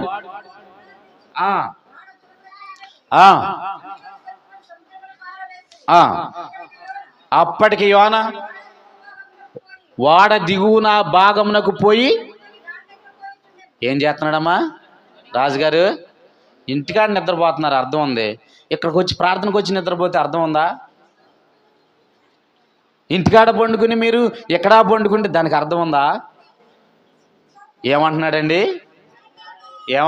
ఇక్కడ అక్కడికి వెళ్ళి ఏం చేస్తున్నాడు యోనా వాడ అడుగున గాఢ నిద్రపోతున్నాడు అంటండి. చదువునాను తర్వాత, చదువమ్మా. ఆ తర్వాత అతడు వాడ దిగువ భాగానికి వెళ్ళి నిద్రపోతున్నాడు. అప్పుడు వాడ నాయకుడు తన యొద్దకు వచ్చి అవ్వా ఏమంటున్నాడండి? అవ్వా. ఎవరంటున్న మాట ఇది? వాడ నాయకుడు. ఎవరిని అంటున్న మాట అండి? యోనా ఎవరండి? ఆకాశమునకు భూమికి సృష్టికర్త అయిన దేవుని బిడ్డ, సర్వశక్తుడైన దేవుని బిడ్డ అయిన వాడ నాయకుడు ఎవరండి? సర్వశక్తుడు అంటే దేవుడు అంటే తెలియనటువంటి వ్యక్తి వాడ నాయకుడు. ఇప్పుడు వాడ నాయకుడు వచ్చి దేవుడిని తెలుసుకున్నటువంటి యోనాని ఏమన్నాడు తెలుసా? ఓయి నిద్రపోతని తిడుతున్నాడండి. వాక్యం యేసు ప్రభు వారు ఏనాడు చెప్పారండి. ఏమని చెప్పి తెలుసా? మిమ్మల్ని బట్టే కదా నా నామము అన్ని జనుల మధ్య దూషింపబడుతున్నది. మన క్రియలు సరిగ్గా లేవు, మన ప్రార్థనా జీవితం సరిగ్గా లేదు, మన ప్రవర్తన సరిగ్గా లేదు, మనం ప్రార్థన విషయంలో జాగ్రత్త పడతలేదు. అందుకనే మనల్ని బట్టి దేవుని యొక్క నామం అన్ని జనుల మధ్య ఏమవుతుందంటే దూషింపబడుతుంది. కనుక మనం ఏం చేయాలి తెలుసా? అక్కడ యోనాతో అంటున్నాడు, అయ్యా లేచిని దేవునికి ప్రార్థన చేయయ్యా. ప్రార్థన చేస్తే ఏమవుతుందో తెలుసా అమ్మా? ఏమవుతుందో తెలుసా? మనము చావకుండా మన దేవుడు మన యందు కనికరపడునేమో. గట్టిగా స్తోత్రం చెప్పండి. ప్రార్థన ఏం చేద్దాం అనుకున్నారు? ప్రార్థన ఏం చేస్తుంది అనుకున్నారు? ప్రార్థన ఏం చేస్తుంది అంటే మనం చావకుండా కనికరిస్తుంది ప్రార్థన. దేవునికి స్తోత్రం చెప్పండి. కీడు పొంచుందా? మనం ప్రార్థన చేసి నిబ్బరం కూర్చుంటే ఆ కీడు తప్పిస్తాడు దేవుడు. ప్రమాదం పొంచుందా? మనం ప్రార్థన చేసుకుని ముందలకు అడిగేస్తే ఆ ప్రమాదం నుంచి తప్పిస్తాడు. వాక్యం ఏం చెప్తుందంటే, మీరు నమ్మితే ఇక్కడ వాడ నాయకుడు అంటున్నాడు, అయ్యా లేచి నీ దేవునికి ప్రార్థన చేయ బాబు, ఎందుకు నిద్రపోతున్నావు అయ్యా? మెలకువ కలిగి ప్రార్థన చేయయ్యా. ప్రార్థన చేస్తే నీ దేవుడు ఏం చేస్తా, మన దేవుడు ఏం చేస్తాడు తెలుసా? సావకుండా కరుణిస్తాడు. వాక్యం చెప్తుంది, మరణము తప్పించుట చెప్పండి ఎవరి వశము? యెహోవా వశం. ఎప్పుడది? మనం మెలకువగలిగి ప్రార్థన చేసినప్పుడు అండి. అంత్య దినాల్లో ప్రార్థన చల్లారిపోయిందండి, పగ పెరిగిపోతుంది. అంత్య దినాల్లో ప్రేమ చల్లారిపోతుంది, పగ పెరుగుతుంది, అసూయ పెరుగుతుంది, ద్వేషం పెరుగుతుంది. అలాంటి దినాల్లో మనం ఉన్నాం కనుక ఒక్కటి గుర్తుపెట్టుకోండి, మనలో ప్రార్థన శాతం ఎంత ఉంది? లేచి మనం ప్రార్థన చేస్తున్నామా లేదా? విజ్ఞాపన చేస్తున్నామా లేదా? నీ బిడ్డల కొరకు, నీ కుటుంబం కొరకు, నీ సంఘం కొరకు, నీ సేవకుని కొరకు చేయవలసిన ప్రార్థన అంశాలు ఎన్నో ఉన్నాయండి. దేవునికి స్తోత్రం కలుగును గాక. చెప్పండి గట్టిగా హల్లెలూయా. చానాల క్రితం ఒక పుస్తకంలో ఒక మాట చదివానండి, ఒక ఆర్టికల్ చదివాను. ఆర్టికల్లో ఆ సారాంశం ఏంటో మీకు 2 నిమిషాలు చెప్తా. ఒక పెద్ద సేవకుడు, ఆయన సంఘం చాలా పెద్దదండి, పెద్ద సేవకుడు ఆయన. ఆ సేవకుని దగ్గరికి 2 దంపతులు వచ్చారు, ఒక చిన్న బిడ్డను పెట్టుకుని. వస్తే వాళ్ళు సాక్ష్యం చెప్తున్నారు, అయ్యా మేము గతంలో 1 సంవత్సరం క్రితం ఒక ఉత్తరం రాసాం మీకు. ఆ ఉత్తరం ఎందుకు రాసామంటే, మాకు సంతానం లేదు, గర్భఫలం లేదు, మాకు కోట్లు ఆస్తి అయితే ఉంది కానీ గర్భఫలం లేదు, గర్భఫలం కలుగులాగున మీరు ప్రార్థన చేయండి అని ఒక ఉత్తరం రాసామయ్యా. ఆ ఉత్తరానికి జవాబుగా, రెస్పాన్స్గా మీరు తిరిగి ఉత్తరం వేసి ప్రార్థన చేశారయ్యా, మాకు గర్భఫలం కలిగిందయ్యా, మీకు మేము సాక్ష్యం చెప్పుకుందామని మీ సంఘంలో వచ్చామయ్యా అని సాక్ష్యం చెప్పి కొంత పెద్ద మొత్తం కానుకను, ఆయన బాగా కోటీశ్వరుడండి, ఆ కానుకను ఏం చేశాడంటే అయ్యగారి యొక్క కానుక బాక్స్లో వేస్తున్నాడండి. వేస్తాంటే ఆ దైవజనుడు అన్నాడు, అయ్యా నాకు కాదు ఈ కానుక, నేను ఒక ఆమెను చూపిస్తా, ఆమెకే ఇవ్వండి కానుక అన్నాడు. సరే పదండి అయ్యా ఆమెకే ఇస్తానని ఈ యొక్క మేలు పొందుకున్న వ్యక్తి ఈ దైవజనుడు కలిసి ఒక చోటకి వెళ్ళారండి, ఒక ఇంటికి వెళ్ళారు. అమ్మ జాగ్రత్తగా రండి, ఆఖరి మాట ఇది, ఈ ప్రసంగానికి ఆఖరి మాట. ఇద్దరు కలిసి దైవజనుడు ఆ వచ్చిన వ్యక్తి ఒక ఇంటికి వెళ్ళారండి. ఆ ఇంట్లో ఒక అమ్మాయి ఉంది. ఆ అమ్మాయి ఎలా ఉందో తెలుసండి, మొండి మాత్రమే ఉంది. ఆ అమ్మాయికి మొండు మాత్రం, చచ్చిపోవాలి, బ్రతికే ఉంది, మాట్లాడుతుంది, మొండు మాత్రం ఉంది, కాళ్ళు లేవు, చేతులు లేవండి, కేవలం మొండం, వీల్ చైర్లో అట్ట ఉందండి, మాట్లాడుతుంది. వచ్చింది ఆ అమ్మాయి దగ్గరికి వచ్చారు, ఇద్దరు కలిసి వస్తే అయ్యగారు వందనాలండి అని చెప్పింది ఆమె. మొండమే చెప్తే ఆ అయ్యగారు అన్నారు, వందనాలమ్మ అని చెప్పి ఆ వచ్చిన వ్యక్తితో చెప్తున్నాడు, అయ్యా ఈ కానుక ఏమకి ఇవ్వండి అన్నాడు. ఆ మొండానికి ఇవ్వండి అన్నాడు ఆ దైవజనుడు. అదేంటయ్యా ఆమెకి ఇవ్వటం ఏంటి, దైవజనులు మీరు కదా. ఏమీ లేదయ్యా, ఆమె నన్ను ఒక కోరిక కోరింది. అదేంటో తెలుసా, అయ్యా నాకు కాళ్ళు చేతులు లేవు, పరిచర్య చేయడానికి నాకు అవకాశం లేదు, కనీసం నాకు ప్రార్థన చేసే అవకాశం అని ఇవ్వండి, మీ దగ్గరికి వచ్చే ఉత్తరాలన్నీ నాకు ఇవ్వండి, నేను ప్రతిరోజు ప్రార్థన చేస్తాను. హల్లెలూయా చెప్పండి గట్టిగా. కార్యాలు జరుగుతాయి అని ఆ తల్లి ఆ మొండెంతో ఉన్న అమ్మాయి చెప్పిందంటండి. అప్పుడు దైవజనుడి దగ్గరికి ఏ ఉత్తరం వచ్చినా ఆ ఉత్తరం తీసుకొచ్చి ఏమి ఇక్కడ పెట్టేవాళ్ళు అంటండి. ఆ ఉత్తరం చదివి ఆ మొండెంతోనే ప్రార్థన చేసేదంటండి ఆ అమ్మాయి. హల్లెలూయా చెప్తాం గట్టిగా. ఆ ప్రార్థన ద్వారా కొన్ని వేల జవాబులు వచ్చినాయి అంటండి, వేల ఉత్తరాలు ఆమె గదిలో ఉన్నాయంట. ప్రతి ఉత్తరానికి, ప్రతి సమస్యకు ఆమె ప్రార్థన ద్వారా జవాబు వచ్చిందంటండి. జవాబు వస్తే ఆ జవాబుకు ప్రతిగా వచ్చిన కానుక అంతా ఈమెకి ఇచ్చేవాడు అంటండి దైవజనుడు. హల్లెలూయా చెప్పండి గట్టిగా. ఆ కోటీశ్వరుడితో చెప్పాడంట, అయ్యా మీ ఉత్తరానికి కూడా ప్రార్థన చేసింది ఎవరో తెలుసా, ఈ అమ్మాయే. హల్లెలూయా చెప్పండి గట్టిగా. మీరు ఇవ్వాల్సింది ఏదో ఈ అమ్మాయికి ఇవ్వండి అని చెప్తే ఆ కోటేశ్వరుడు అన్నాడంట, ఈ డబ్బు కాదు నేను ఇచ్చేది, నేను కాళ్ళు చేతులు ఇస్తానని అమెరికా దేశంలో ఉన్న ఒక పెద్ద కాళ్ళు చేతులు తయారీ సంస్థ దగ్గరికి వెళ్ళి అసలు మనిషి కాళ్ళు చేతులు ఎలా ఉంటాయో అలాంటి కాళ్ళు చేతుల్ని కొన్ని కోట్ల రూపాయలు పెట్టి కొనుక్కొచ్చి ఆమెకు అమర్చారంటండి. దేవునికి స్తోత్రం చెప్పండి. ఆమె నడుస్తుంది, ఆమె చెల్లిస్తుందండి. ఇప్పుడు ప్రార్థన పరిస్థితులను మార్చేస్తుంది. ప్రార్థన మరణం నుండి మనల్ని ఏం చేస్తుందంటే తప్పేస్తుంది. ప్రార్థన కీడు నుంచి మనల్ని తప్పేస్తుంది. హల్లెలూయా. కాళ్ళు చేతులు లేని ఆ అమ్మాయి కొన్ని వేల ఉత్తరాలకి సమాధానం పొందుకుందే. కాళ్ళు చేతులు ఉన్న మనము, ఆరోగ్యం ఉన్న మనము వ్యక్తిగత ప్రార్థన చేస్తున్నామా? దేవుడు అంటున్నాడు, మెలకువగలిగే ప్రార్థన చేయండి, ప్రార్థన చేసే విషయంలో జాగ్రత్తగా ఉండండి. మిమ్మల్ని ప్రార్థన చేయనీయకుండా సాతానుడు పెన్షన్ పంపిస్తాడు, ఫోన్లు పంపిస్తాడు, మెసేజ్లు పంపిస్తాడు, టీవీలో ఉన్న చెడ్డ విషయాన్ని చూసి మీరు ప్రార్థన చేయనీయకుండా మీ కాలం అయిపోద్ది.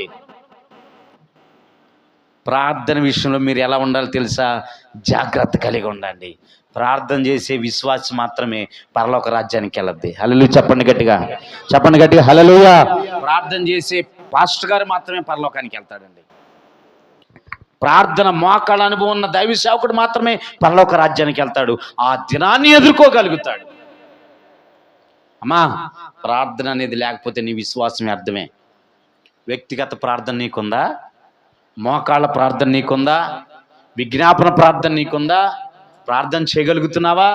ఆ మొండెముతోనే ఆ అమ్మాయి కొన్ని వందల వేల ఉత్తరాలకి ప్రార్థన చేసింది. నీ స్థితి ఏంటి? నీ కుటుంబం గురించి నువ్వు ప్రార్థన చేసుకోలేకపోతున్నావా? నీ కుటుంబ రక్షణ కొరకు, నీ కుటుంబ అవసరతల కొరకు, నీ సేవకుని కొరకు, నీ సంఘం కొరకు విజ్ఞాపన చేయలేని సోమర స్థితిలో ఉంటే దేవుణ్ణి ఈరోజు ఆయన క్షమించమని అడిగి ఒక ప్రార్థన పరురాలేగా నువ్వు తయారవుదువు గాక. చెప్పండి గట్టిగా హల్లెలూయా.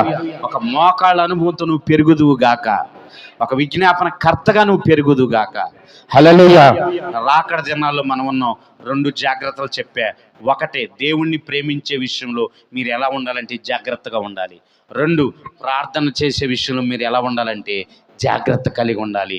దేవుడు చెప్తున్నాడు, ఆ దినము మీకు తెలియదు కాబట్టి, అకస్మాత్తుగా వస్తుంది కాబట్టి మీ విషయమే మీరు ఏం చేయాలో తెలుసా?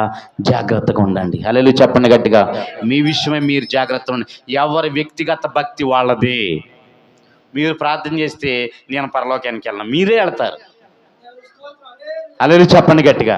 ఎవరి భక్తి వాళ్ళదే, ఎవరి ప్రార్థన వాళ్ళదే, ఎవరి భక్తిహీనత కూడా వాళ్ళదే. దేవుని బిడ్డ, ప్రార్థన చేస్తున్నావా? మోకరించండి. దేవుని దగ్గర ఒక తీర్మానం చేసుకుందాం.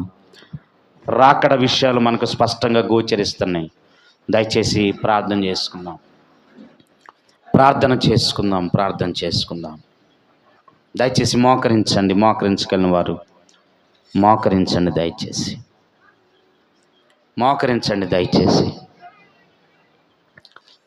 మోకరించండి. ఎవరు మాట్లాడొద్దు. అదిగో అక్కడ సాదృశ్యం మనకు కనిపిస్తుంది.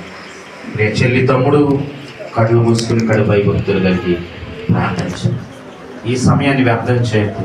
అదిగో యోనా చూడండి, సమయాన్ని వ్యర్థం చేస్తూ వాడు అడుగు బాగాన నిద్రపోతున్నాడు. ఇది క్రైస్తవునికి తగదు తల్లి, క్రైస్తవురాలుగా నీకు తగదు, నాకు తగదు తల్లి. ప్రార్థన చేయగలుగుతావా?